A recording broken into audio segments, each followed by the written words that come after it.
Hi, it's Dr. Parikh.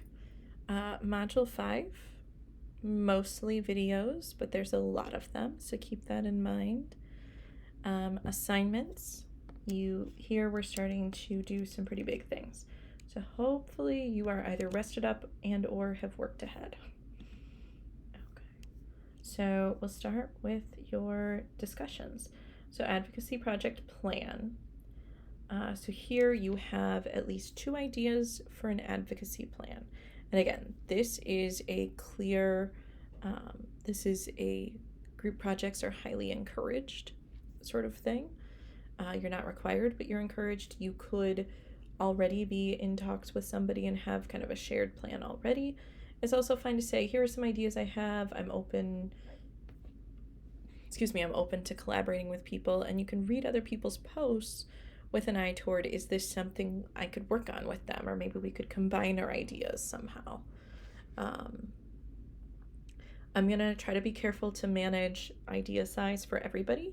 So if I think your idea is a little too simple, like, oh, I'm going to post, and I found this cool info stuff and I'm going to post it on Instagram, I might say, well, you need to do a little more. Maybe have a series of 5 daily posts, or be creating your own content for social media. So doing a video, or creating your own infographic, or maybe translating things from one language to another if you're fluent in both languages or willing to pay somebody to translate them for you.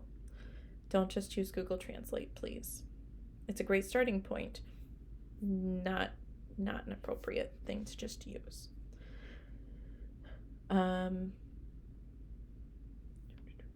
Also, don't just ask your friend to translate it for you. You got to pay people for their labor. So anyway, there are lots of ways to kind of upscale a project idea. I also may tell you if I think something is a little bigger than the course intends. I might say, I think this is going to take a lot more time than you realize, or to say, this is more than I had in mind. And if you want to do it, you can, but here's where you might cut back. Or I might say, look, this is really a bigger project. If you can find 3 or 4 people to share in it with you, that could be a really great bigger group project. But for just, 1, 2, or 3 people, it might be a little too much. And sometimes it might be something where there are places later on in the psych major where you do community projects. And so I might say, this could be, or, you could try to get Psych Club or Psych High to take on you could start it in this class and then see if you can find another group to help you take it further.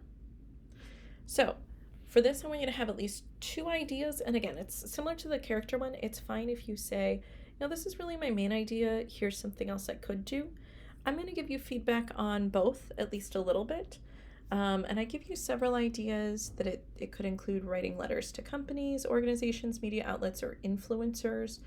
So it could be like an email or a physical letter that you write and send through snail mail or email or whatever.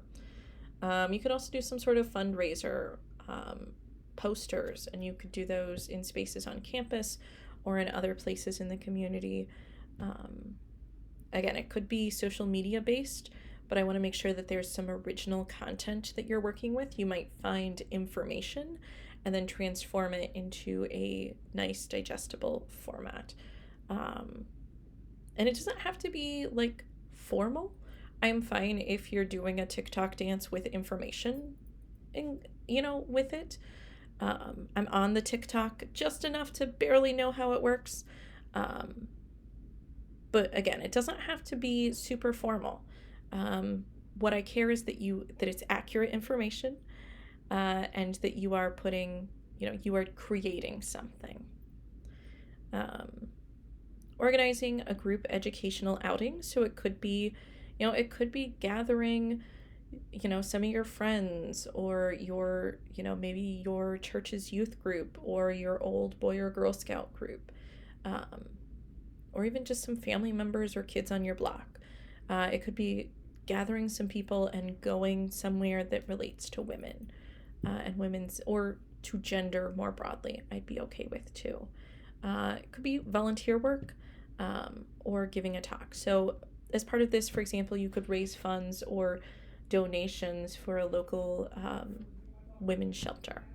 So you could do, information about what items are most needed, how like direct money giving might be used often, unless I really have stuff I have no use for. If I'm going to give to a shelter, I would much rather give them the dollars than go shopping, because they often have ways to purchase things at much discounted prices. So my dollars go farther if I just give them my dollars. But if I have, like in my house right now, I have sitting some things that I purchased and then weren't the right size, or I decided I didn't want and it was too late to return them. And so those I'm planning to donate to a shelter because they're already bought. But otherwise, I would just give money. But most people don't know that. So anyway, you could, there's a lot of different things you could do. You could also give your own talk. You could do, again, you might have connections with groups in the community that you could pick some of the ideas that you've learned from class and share with them. So I'm open to a lot of ideas. If you come, here, let me see. You can come over to Advocacy Project and learn a lot more about it.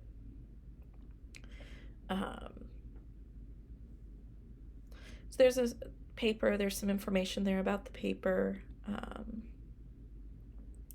You're advocating for women and girls.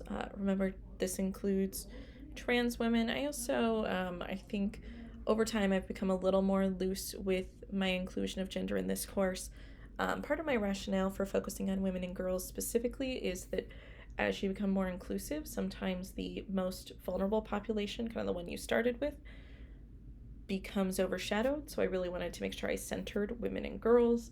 But I also, I've become more and more inclusive of non-binary and male identities as well. So I think as long as you can describe why the group you're discussing is at risk in some ways, and in what ways your advocacy will be helpful to them in terms of equity, I'm open to it. You'll eventually need to be able to tie it to citations from at least 3 sources from the class. So make sure you can talk about why you chose this project using class resources. Depending on what kind of project you do, you might get a response. So for example, if you have a group of friends go to a museum and look at exhibits related to gender and women, you can, talk about what they thought or what you guys talked about afterward. If you're writing a letter to someone, you'll probably just get an auto response, at least, especially within the time frame of this class. So it really just depends on what you're doing. You'll write a paper. It's meant to be a pretty brief paper. I want to see whatever you are doing for the project. But the paper itself is going to be about 2 to 3 pages, not including the title and reference page. So 2 to 3 typed pages where you're describing your project and how it relates. And then I have an example. Honestly, I was at Costco looking for books for my kid, saw this Important People collection, was like, oh, that seems cool. And I looked at it and it was extremely white and male centered. And I was very disappointed that Important People were defined as being mostly white and male, and most of it is focused on exploration. The only female featured is famous for being murdered. And this is, it's not to necessarily say any of these people are problematic in themselves. It's that this collection of Important People is just very not inclusive. So I just kind of describe how I gave feedback that, like, hey, I have concerns about this. And that was, what I did. And one piece of feedback is unlikely to change anything, but over time, as more and more feedback is given, it will change people's policies. All right. So the first big thing is your advocacy project plan. You still have a topical post from this topic as well. So those are the 2 big things in the discussion board. If we come, let's go back to the calendar. Again, I just try to remind you all of all the different ways you can get to things. So we have then the character analysis paper. And of course we have the quiz as well. So the character analysis paper is the other big thing that's due. You've been working toward it for a while. Let's look at the details. This view is not ideal because of all this other stuff. All right, so this is meant to be female identifying. I would also be very open, I guess it's a little late in the semester to say this, I would be open to most non-male identities in this case. Let's see. And you're focusing on the effects of gender and other sort of social constructs that we talk about in this course. And here I'm really wanting you to have at least 5 sources, including so at least 4 sources from class and 1 peer-reviewed article that's not part of class materials. And you've already got some of your work from the class, from the discussion board stuff we've done so far. Something that's really important is to make sure you look at the rubric here, because the rubric tells you what all I'm looking to see. Let's see. So I'm looking for topic sentences and headings to make it easy to follow. So it's fine to break it up into sections with headings. So I want to see you have a description of your character, kind of who they are. And that should be 1 to 3 paragraphs usually. And I give examples of the kinds of content that I'm looking for you to focus on. It can be really easy to get distracted with just telling me about your character, especially if you have someone from a long-running show or book series, so there's lots and lots of data about them. It's easy to just kind of tell me their story. I will make sure that you are also talking about specific course concepts with citations.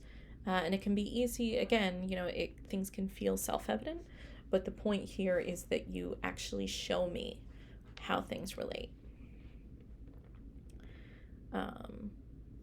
So I'm looking for at least 5 sources total, so at least 4 from class and at least 1 peer-reviewed. Keep in mind, I'm saying not just times you cite, but actual different sources. So if you use the same chapter in 3 different places, that's still just 1 source. So I'm looking for you to be able to use a variety of sources. And keep in mind, you can also look at the last couple weeks of readings and see if anything there seems really relevant. So it's not just things that you don't have to just use things from the first 2 weeks of class. And again, I'm looking for you to not just present things side by side, but to really show me how details from this character's life relate to the sources and the topics discussed. So just sources are clear and accurate, that it means what you think it means or what you're saying it means. And I am looking at citations and reference list as part of it. As a reminder, for everything in class, I provide examples of the references and the citations. And in one of your discussions, I check your reference and your citation. And last, I'm looking at length. I'm looking for it to be about 4 to 5 pages. If you're at 6 pages, probably not a big deal. If you're at 10 pages, you're asking me to read too much. You got to figure out how to cut it down. And that's just if you're the middle part, not the title page, reference page. If you're at 3 pages and you've gone through and you're really sure you've done all the things, that's fine. But it's going to be difficult to do everything I'm asking you to do in much less than 4 pages. So if you're at, a page and a half, then you probably haven't got the depth of detail that I'm looking for. Some points for things like writing style, grammar, professionalism, and then make sure you include a PDF of your peer-reviewed journal article. So the rubric walks you through exactly what I'm expecting. So if we come back here, so again, this week has kind of 2 big things. You're getting started on your advocacy projects. You're making a clear plan and getting feedback on it. from me and from your peers, potentially also choosing groups. And then you're also doing your character analysis paper, and this is your final paper that you're turning in. That's a big week, and you've got a couple big ones coming up. But final push coming soon. Take care.